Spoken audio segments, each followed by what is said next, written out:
Welcome to our Shweta kitchen. இன்றைக்கி நம்ம பார்க்க போகிறது ஒரு டேஸ்ட்டான சட்னி செய்ய போகிறோங்க. இட்லி தோசைக்கு சப்பாத்திக்கெலாம் தொட்டுக்கிறதுக்கு.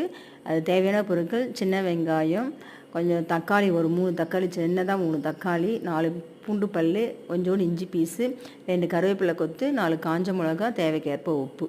இதை அப்படியே வானலில் வச்சு வதக்கிறோம். நம்ம எண்ணெய் ஊற்றி காஞ்ச மிளகா எல்லாத்தையும் போட்டு வதக்கிட்டு மிக்ஸி கண்டெய்னரில் போட்டு அரைச்சிடணும். ஃபைன் பேஸ்ட்டாக அரைக்காமல் திருன்னு அரைச்சிட்டு பாருங்கள், எவ்வளோ சூப்பராக இருக்குது பாருங்கள். அதை அப்படியே நம்ம கிண்ணத்தில் ட்ரான்ஸ்ஃபர் பண்ணணும். ட்ரான்ஸ்ஃபர் பண்ணி வச்சுட்டோம் பாருங்கள். வச்சுட்டு நம்ம ஒரு தாளிப்பு போட்டுடலாம். எண்ணெய் ஊற்றி கடுகு போட்டு கருவேப்பிலை போட்டு தாளித்து கொட்டி நம்ம சூப்பரான சட்னி ரெடி பண்ணிட்டோம். இப்போ வந்துட்டு இட்லி தோசைக்கு சாப்பிட போகிறோம். செமையாக சாப்பிட போகிறோம். நீங்களும் இதை செஞ்சு பாருங்கள். வீடியோ பிடிச்சிருந்தா ஷேர் பண்ணுங்கள், கமெண்ட் பண்ணுங்கள், சப்ஸ்கிரைப் பண்ணுங்கள். தேங்க்யூ.